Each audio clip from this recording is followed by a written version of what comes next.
Hi guys, इस time for Nykaa hall.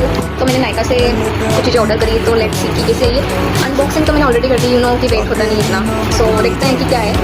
थोड़ी देर पहले मेरा मूड इतना ख़राब था ना, तब चिड़चिड़ मूड था ना, लेकिन पैसे लगे समझ नहीं लगा।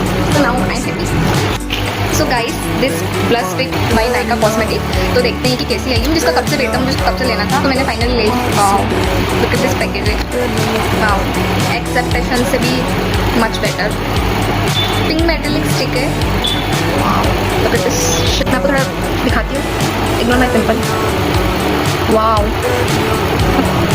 छुट्टी लग रही है बहुत डी मारी ज़्यादा ही लग गया, तो आप थोड़ा कम लेके लगाना। नेक्स्ट टाइम में ज़्यादा ब्लश लगा दिया।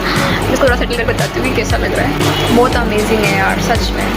पता नहीं ब्लश देखिए, मेरे पूरे मेकअप के कोई 836 स्टेप होते हैं, उसमें ब्लश मेरा बहुत फेवरेट स्टेप है। सो मैं ब्लश फालतू बोल सकता हूँ, मुझे ब्लश करना क्या है, दोस्तों में कुछ चमेट भी नहीं मारता। पूरा तो बोलने देती, इतना भी सीरियस नहीं होना था यार। एनीवे, शिपलिंग आफ्टर शिपलिंग ना, इसकी भी अच्छी हाइप थी ना। लुक एट दिस छोटू सा क्यूट सा ब्लश, ये पाउडर ब्लश। अगेन मैंने मंगाया है कलर क्रीम का ब्लश पैलेट, और ये भी बहुत, इसके ना 3 इतने ब्यूटीफुल शेड है। सो गाइस, ये था मेरा नायका हॉल। आई होप आपको पसंद आया हो। So follow me for more videos and more products. Bye bye.